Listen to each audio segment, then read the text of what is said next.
Irmãos, nesse momento de pregação da palavra de Deus, convido todos a abrirem suas Bíblias, 2 Timóteo, capítulo 1, do versículo 6 ao versículo 18.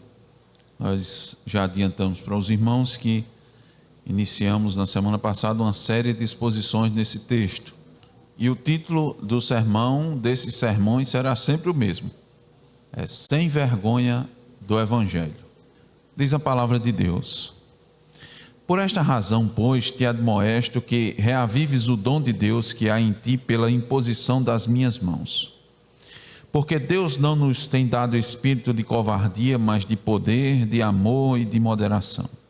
Não te envergonhes, portanto, do testemunho de nosso Senhor, nem do seu encarcerado, que sou eu.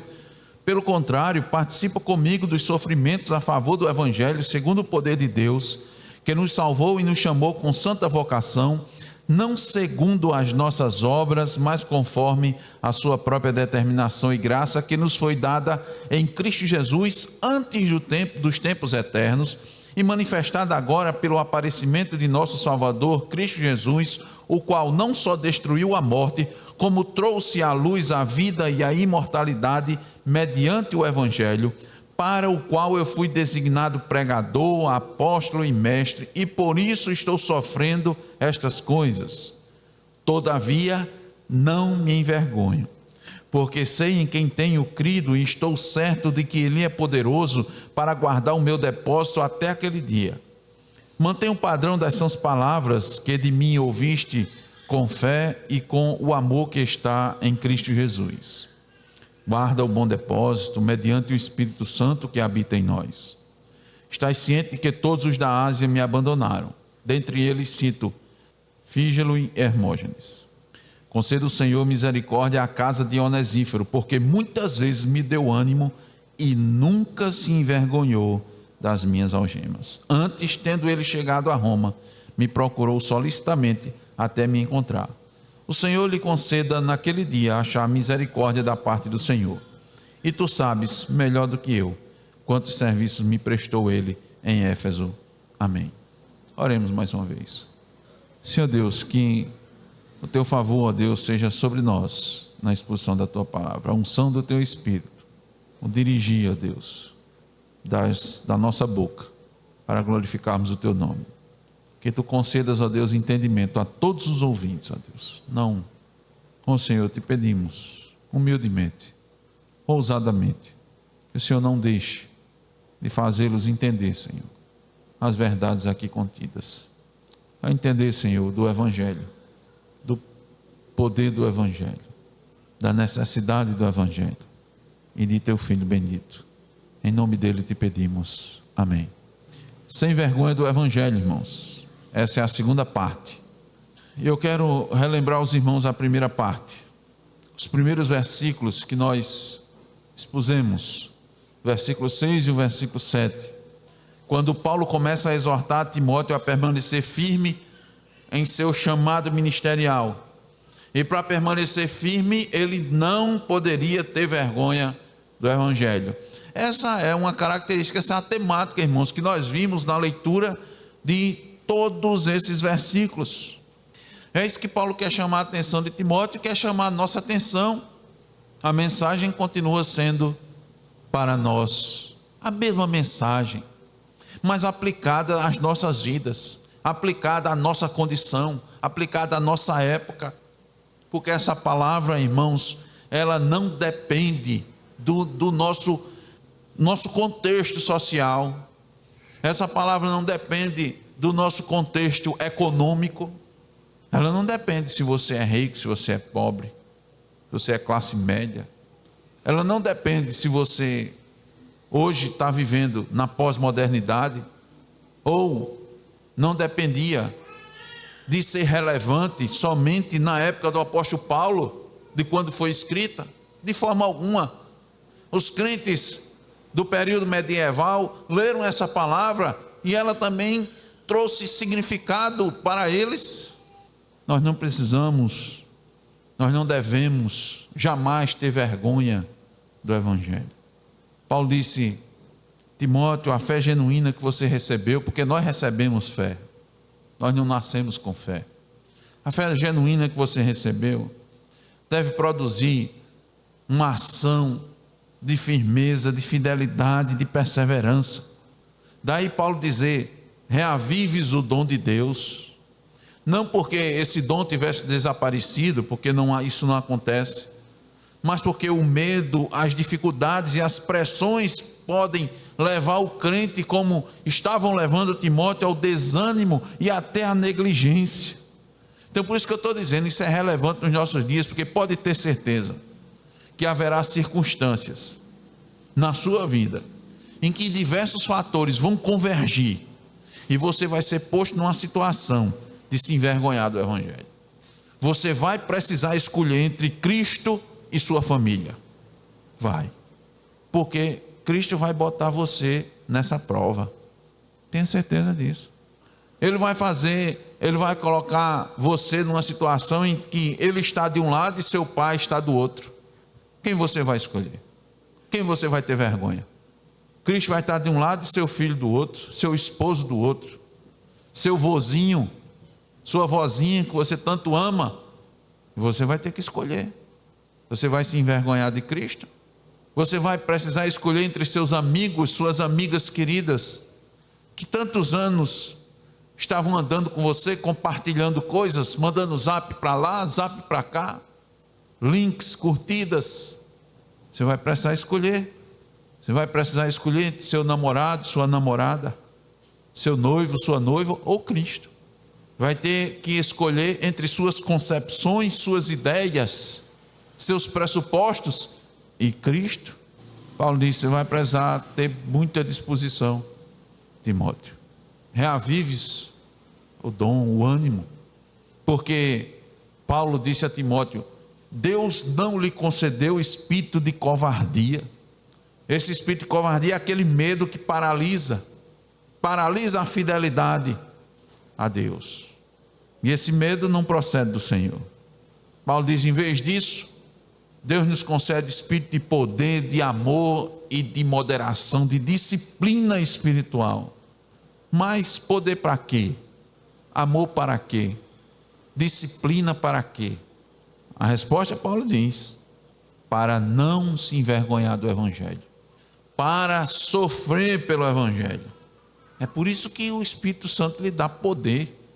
É por isso que o Espírito Santo lhe dá moderação, equilíbrio, disciplina, para você se manter fiel a Deus em meio às circunstâncias difíceis. Paulo, irmão, não está preparando Timóteo para uma vida confortável, sem injustiças, sem sofrimento. Não está preparando Timóteo para o sucesso humano, para reconhecimento das pessoas, para desfrutar de prestígio. Ele está preparando Timóteo para sofrer pelo Evangelho, para que Timóteo não tenha vergonha, porque ele vai passar por situações, e já estava passando por situações em que ele ia poder vacilar. E aqui nós encontramos uma verdade escondida, esquecida da igreja contemporânea, da igreja que vive nessa pós-modernidade. Qual é a verdade esquecida? O Evangelho não só salva, mas ele também chama seus servos a perseverar em meio às dificuldades, à oposição, ao sofrimento. Por isso continuamos com a mesma pergunta que norteia esta série: como não ter vergonha do Evangelho? A terceira lição que eu quero trazer para os irmãos, na sequência, nós não vamos ter vergonha do Evangelho quando nós participarmos do sofrimento do Evangelho, ou dos sofrimentos do Evangelho. Olha o que é que Paulo diz a Timóteo no versículo 8: não tem vergonhas, portanto, do testemunho de nosso Senhor, nem do seu encarcerado, que sou eu. Pelo contrário, participa comigo dos sofrimentos a favor do Evangelho, segundo o poder de Deus. Participa dos sofrimentos do Evangelho. Quando você participar de fato, você não vai ter vergonha do Evangelho. Não vai.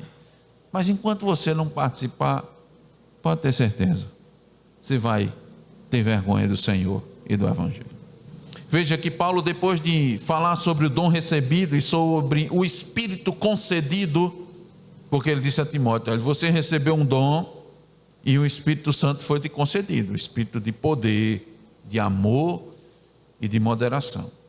Então a consequência prática é: não se envergonhe. Isso revela, irmãos, que a tentação da vergonha era real. Timóteo estava num ambiente hostil, num contexto hostil. E pasmem, hostil fora da igreja e dentro da igreja. Assim, irmãos, como os cristãos verdadeiros vivem em todas as épocas, eles também vivem num contexto hostil. É claro que há épocas menos hostis e outras mais hostis.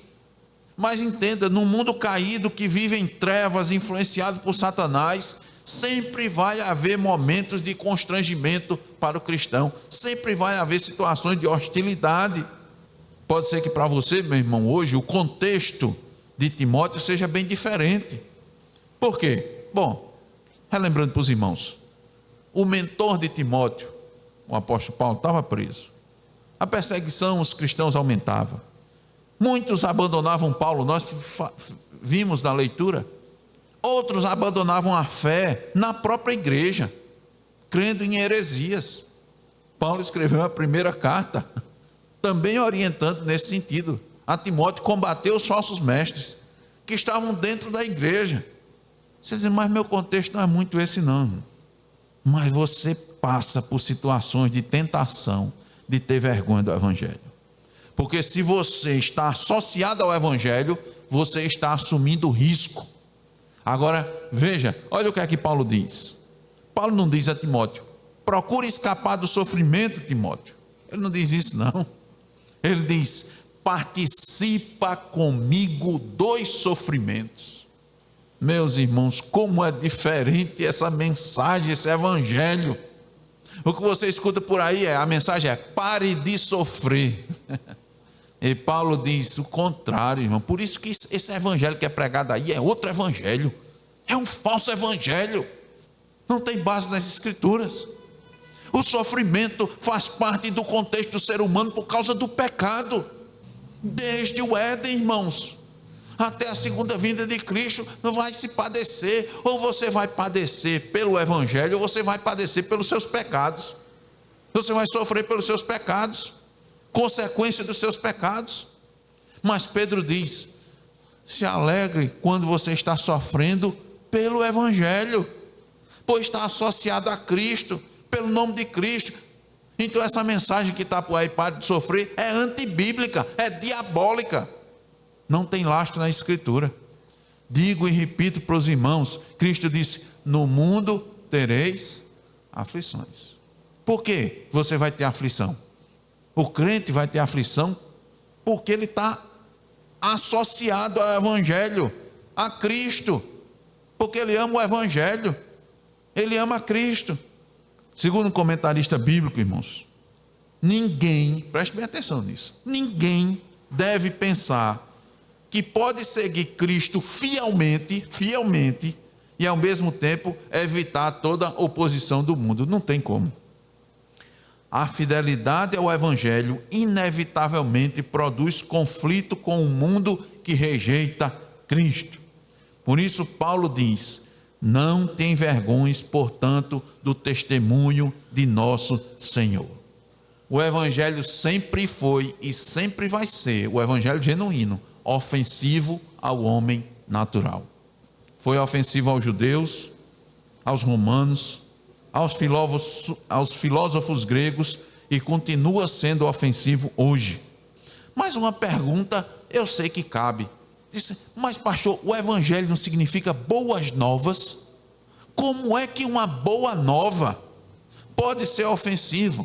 Como é que alguém que traz boas notícias, porque boas novas quer dizer isso, boas notícias, ofende, se as notícias são boas? É porque a boa notícia diz assim, irmãos, olha, todos são pecadores, Cristo é o único Salvador, a salvação é pela graça, e não há outro caminho para Deus, senão por meio de Cristo.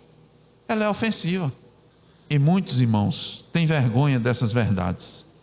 Muitos tentam suavizar a mensagem, tentam adaptar o evangelho ao espírito da época, procurando formas de harmonizar os ensinos de Cristo e a sabedoria humana.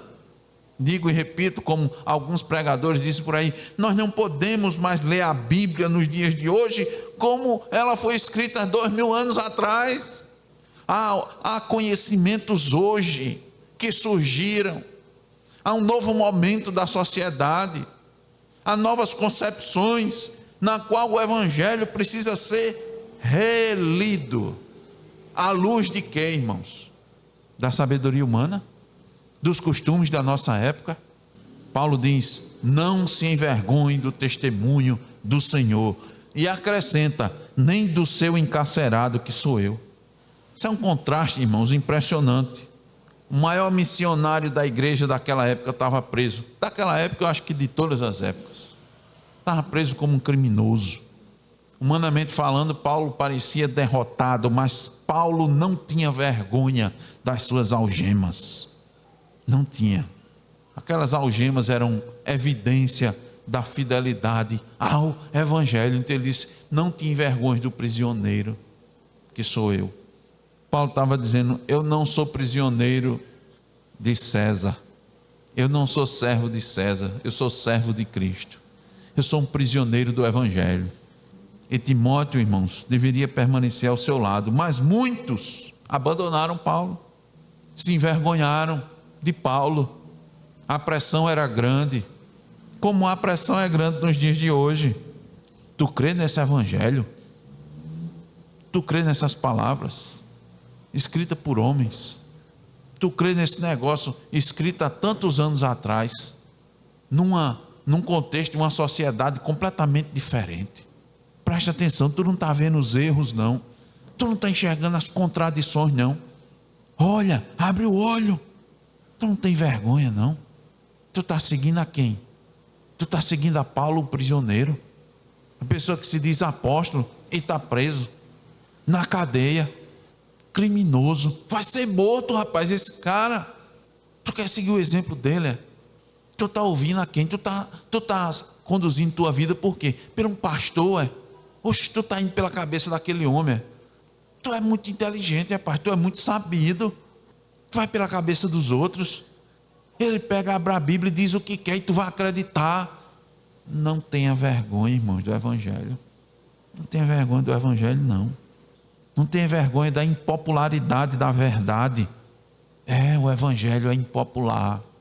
Não tenha vergonha da doutrina bíblica sobre pecado, da exclusividade de Cristo.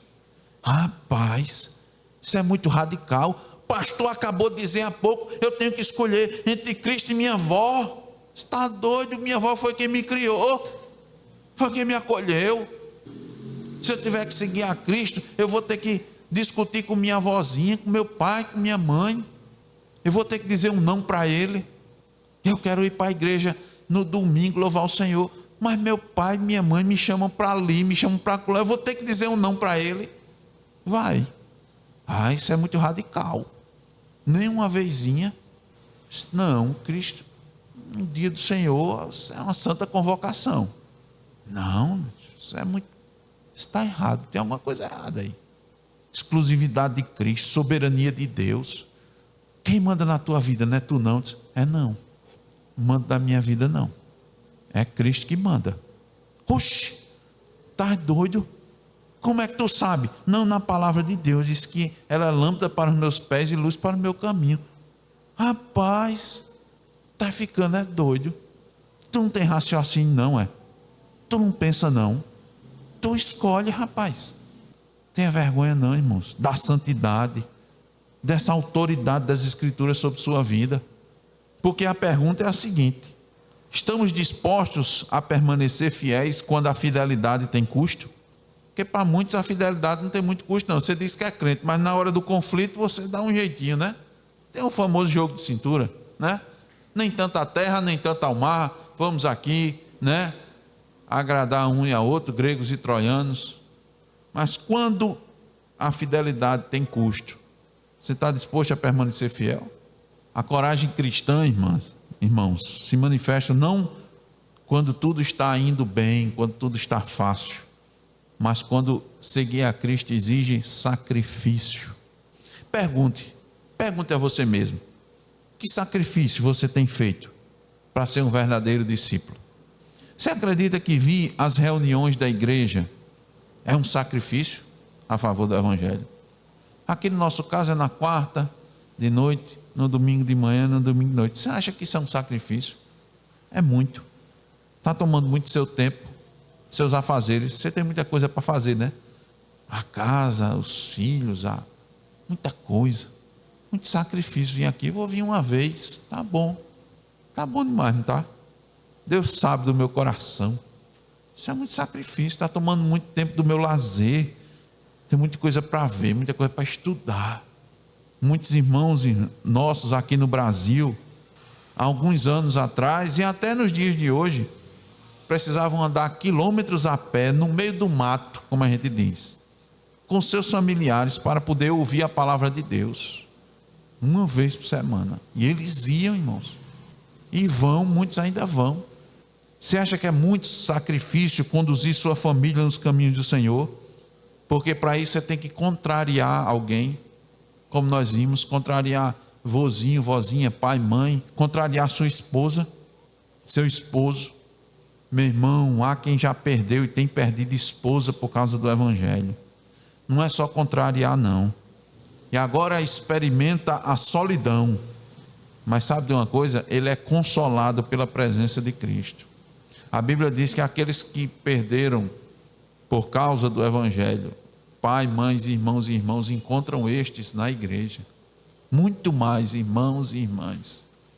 Há quem tenha rejeitado emprego com salário gordo por causa do Evangelho, rejeitado promoção, mas vive contente com Cristo com uma remuneração menor.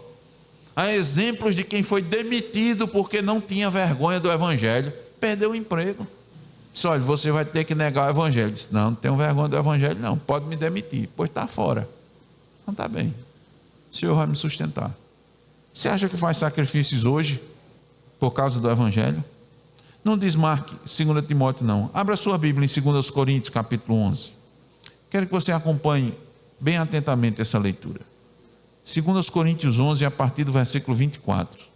Diz assim a palavra de Deus: 5 vezes recebi dos judeus uma quarentena de açoites menos um. Fui 3 vezes fustigado com varas. Uma vez apedrejado. Quase morreu. Em naufrágio 3 vezes. Uma noite e um dia passei na voragem do mar. Em jornadas, muitas vezes. Em perigos de rios, em perigos de salteadores, em perigos entre patrícios, em perigos entre gentios, em perigos na cidade, em perigos no deserto, em perigos no mar, em perigos entre falsos irmãos. Em trabalhos e fadigas, em vigílias, muitas vezes. Em fome e sede, em jejuns, muitas vezes, em frio e nudez. Além dessas coisas exteriores, ao que pesa sobre mim, diariamente, a preocupação com todas as igrejas.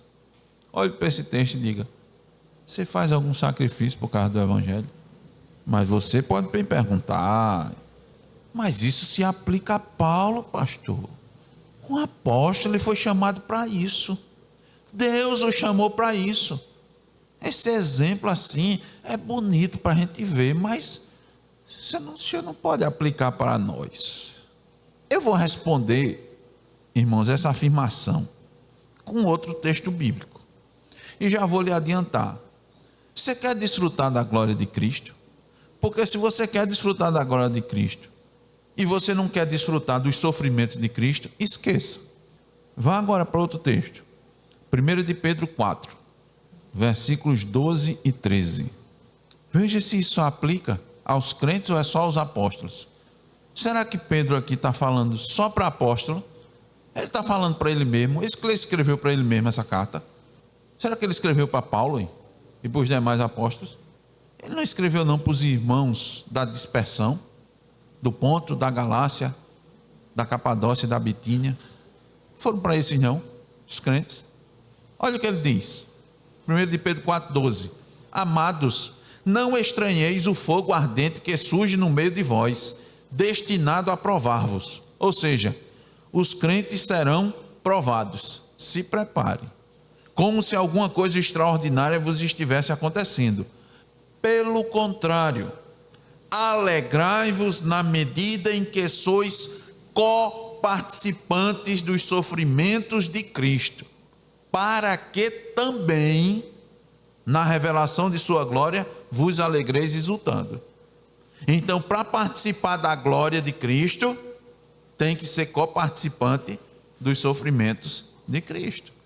Porque senão, na revelação da sua glória, você não vai se alegrar, você vai se entristecer, porque você vai ver Cristo glorificado e você condenado. Em outras palavras, só vai participar da alegria da glória de Cristo quem se alegrar em ser coparticipante dos sofrimentos de Cristo. E participar dos sofrimentos de Cristo é participar dos sofrimentos do Evangelho. É não ter vergonha do Evangelho. E tudo isso, segundo o poder de Deus. Olha isso, não é a conclusão. Agora, voltando para 2 Timóteo. Isso não é a conclusão do versículo 8. Segundo o poder de Deus. Porque você não consegue isso daqui, irmão, se não for segundo o poder de Deus. Você não consegue pela sua disposição, pela sua vontade, pelo seu ímpeto, pela sua experiência de vida. Você não consegue. Timóteo, assim como cada um de nós, só tem como perseverar na disposição de ser participante do sofrimento de Cristo pelo poder de Deus. Como não ter vergonha do Evangelho, irmãos? Participando dos sofrimentos do Evangelho. Em quarto lugar, na sequência, como não ter vergonha do Evangelho? Firmados no propósito eterno de Deus. Versículo 9. 2 Timóteo 1:9. Que nos salvou e nos chamou com santa vocação, não segundo as nossas obras, mas conforme a sua própria determinação e graça. Há um propósito eterno de Deus, e você tem que ficar firmado nesse propósito, que nos foi dada em Cristo Jesus, antes dos tempos eternos. Não foi agora, não foi pelo que você fez. Eu quero discorrer um pouco, mostrar essa lição para os irmãos. Só não se envergonha do Evangelho quem está firmado no propósito eterno de Deus. O sofrimento não deve desanimar Timóteo, Paulo está dizendo. Assim como não deve desanimar nenhum crente. É possível resistir somente pelo poder de Deus. Mas você tem que estar com os olhos aonde? Na eternidade. Isso é importante demais, irmãos. Com os olhos na eternidade. Meus irmãos, olha, para qualquer coisa que vejamos, experimentemos e contemplemos nessa terra, para qualquer coisa, é necessário não deixarmos os nossos olhos fixados aqui, mas na vida por vir.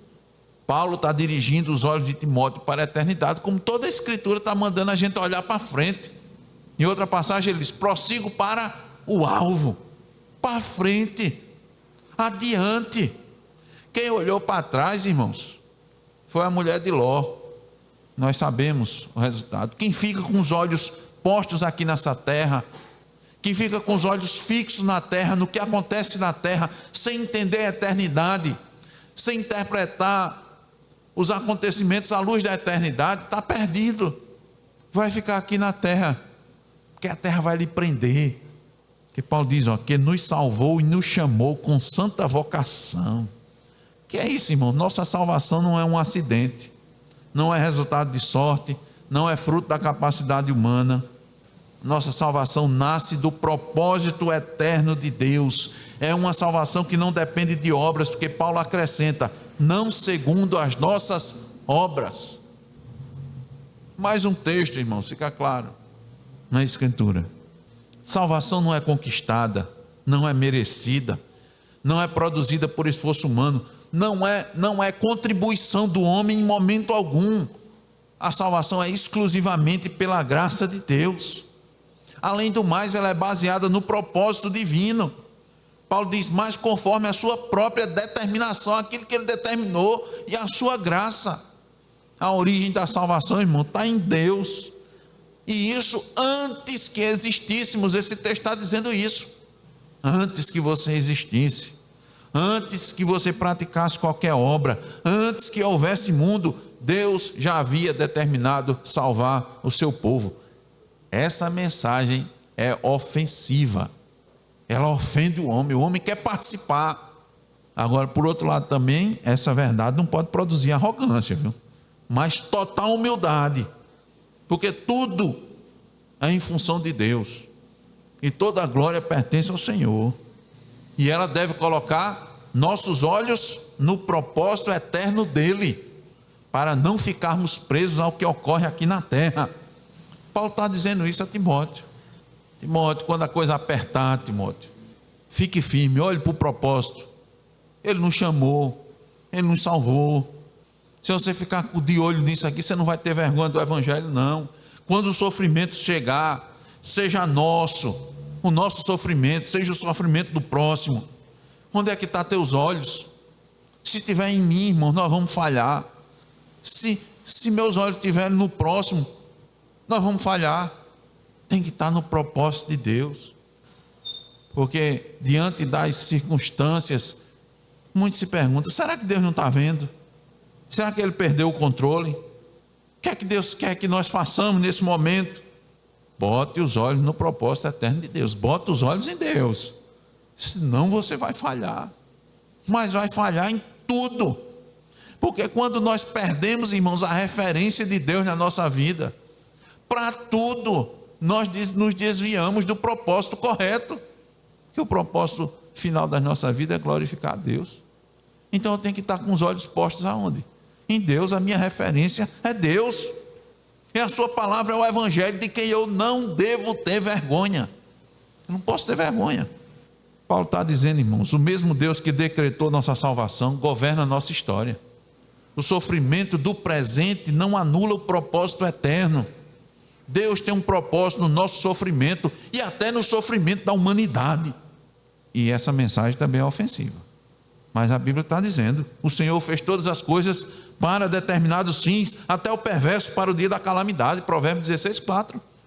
Não tenho como entender, irmãos. Eu tenho que estar com meus olhos postos no propósito eterno de Deus, senão eu vou fraquejar. Vou olhar para a minha dor, olhar para a dor do outro, para o sofrimento, para as injustiças, que tem muitas aí, para as atrocidades. Com os cristãos nem se fala. Os mártires, irmãos, você acha que já sofreu o suficiente pelo evangelho? Lembre dos que foram queimados vivos na fogueira. Não vamos, irmãos, conseguir compreender todas as coisas que ocorrem nesse mundo. Esqueça disso. Bota os olhos em Deus. Você não vai conseguir compreender tudo. Você não vai conseguir explicar o sofrimento, a dor, a injustiça, a opressão que ocorre com os santos ou com qualquer outra pessoa. Você não vai conseguir explicar tudo. Você vai ficar maluco. Você vai perder o rumo. Pode ter certeza. Agora a Bíblia diz de onde vem tudo isso. É do pecado, da transgressão, da rebeldia contra Deus. E qual é a solução? O evangelho. Por isso que a gente não pode ter vergonha do evangelho. Um conhecido teólogo, irmãos, disse o seguinte: ao nos salvar, Deus nos fez recipientes da vocação eficaz do evangelho, que é uma vocação santa. Então não devemos ter vergonha deste evangelho. É ele e somente ele que vai atacar o problema maior da humanidade, que é o pecado. Como não ter vergonha do evangelho? Deixa eu lembrar para os irmãos que vimos hoje, participando dos sofrimentos do evangelho. Segundo, hoje, firmados no propósito eterno de Deus. Terceiro, sustentados pela obra de Cristo. Versículo 10. E manifestada agora pelo aparecimento de nosso Salvador Jesus Cristo, o qual não só destruiu a morte, como trouxe à luz a vida e a imortalidade, mediante o quê? O Evangelho. Depois de olhar para a eternidade passada, Paulo agora aponta para a obra histórica de Cristo Jesus. O propósito eterno de Deus tornou-se visível quando ele diz: pelo aparecimento de nosso Salvador Cristo Jesus. O plano que estava oculto, o mistério, foi revelado na encarnação, vida, morte e ressurreição de Cristo Jesus. Cristo destruiu a morte, está escrito aqui, o qual não só destruiu a morte. Veja, irmãos, Paulo não está dizendo aqui que a morte deixou de existir fisicamente. Não está dizendo isso. Continuamos morrendo, nascendo, crescendo, vivendo e morrendo. Mas o poder da morte foi quebrado pelo Evangelho, pela morte e ressurreição de Cristo Jesus. Cristo venceu o pecado, a condenação, o domínio da morte e concedeu vida às suas ovelhas e vida eterna. A morte continua existindo, mas foi derrotada. Ela não possui mais a palavra final sobre o povo de Deus. Então o sofrimento, a dor, a injustiça, elas continuam existindo, mas não são determinantes. Por quê? Porque a maior vitória já foi garantida. Então eu tenho que estar com os olhos postos nisso. Cristo trouxe à luz a vida e a imortalidade. Isso quer dizer que o Evangelho revela aquilo que o homem jamais poderia descobrir sozinho: vida eterna, ressurreição, comunhão eterna com Deus, glória no porvir. Como destaca um irmão nosso do passado, Cristo não apenas anunciou a vida eterna, Ele a conquistou para o seu povo por sua obra redentora. Então eu tenho que levar em consideração isso, irmãos. Eu tenho que estar com os olhos postos na eternidade. Eu tenho que estar sustentado, firmado na obra de Cristo. Como alguém pode sofrer pelo Evangelho? Como alguém pode permanecer fiel diante da oposição? Como alguém pode enfrentar a própria morte? A resposta é: porque Cristo venceu a morte. Onde está a morte? A tua vitória. Onde está a morte? O teu aguilhão. Quem não tem Cristo, irmãos, tem muito medo da morte, teme a morte, não pode nem falar em morte. Quando se fala em morte, aí é uma expressão muito popular que diz: vira essa boca para lá, né? Vocês já ouviram isso, já, irmãos? Vira essa boca para lá. Paulo está preparando Timóteo, irmãos, e todos os crentes. A morte não tem vitória sobre você, não. A vitória já está garantida. Quem tem esse entendimento, irmãos, olha, pode perder bens, prestígio, conforto, liberdade, mas nunca vai perder aquilo que Cristo conquistou para ele. Por isso que nós, somente sustentados pela obra de Cristo, não teremos vergonha do Evangelho. Porque você está sustentado em quê? Na obra dele, não é na sua. Isso lhe dá segurança. Olha, presta atenção, se você estiver sustentado em qualquer outra coisa, o Evangelho vai ser vergonha para você. Se utilizarmos o Evangelho e mais alguma coisa para nos dar sustentação, nós vamos ter vergonha do Evangelho, nós vamos negar o Evangelho, pode ter certeza. Olha, ouça bem, toda vez que a gente acrescenta alguma coisa a Cristo, como fundamento da nossa segurança, toda vez que a gente acrescenta alguma coisa além de Cristo, além do Evangelho, em qualquer outra área, quer seja nossa atuação nesse mundo, qualquer coisa que você pensar, qualquer coisa, você está começando a se envergonhar do Evangelho. Por quê? Porque Cristo não é suficiente. Você está dizendo que Cristo não é suficiente. Você vai procurar apoio nas obras, nos bens, na aprovação das pessoas, na tradição religiosa, na sabedoria desse mundo, no prestígio desse mundo. Você está acrescentando alguma coisa. Esse foi o erro dos judaizantes. Olha o que é que Paulo fala à igreja aos Gálatas. Gálatas 1:6. Paulo diz assim: admira-me que estejais passando tão depressa daquele que vos chamou da graça de Cristo para outro evangelho. Preste atenção, Paulo está escrevendo para crentes dentro da igreja, e ele está dizendo: olhe, se a obra de Cristo não for suficiente, é a obra de Cristo mais alguma coisa, isso aí é outro evangelho, viu? Você pode até citar Cristo, falar do evangelho de Cristo, mas você está acrescentando: isso aqui é outro, tá? Irmãos, isso foi a fraqueza de Pedro também em Antioquia. Eu vou ler para os irmãos, no capítulo 2 aqui de Gálatas, versículos 11 e 12, Paulo diz assim: e chegando Pedro a Antioquia, lhe resisti na cara, porque era repreensível. Porque antes que alguns tivessem chegado da parte de Tiago, comia com os gentios. Mas depois que chegaram, se foi retirando e se apartou deles, temendo os que eram da circuncisão.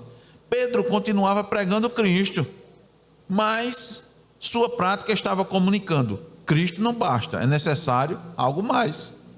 Meus irmãos, para concluir essa segunda parte, Paulo continua respondendo a pergunta: como não ter vergonha do Evangelho? Quando nós participarmos dos seus sofrimentos, porque nós somos chamados, nós vimos isso, nós somos chamados a isso, irmãos.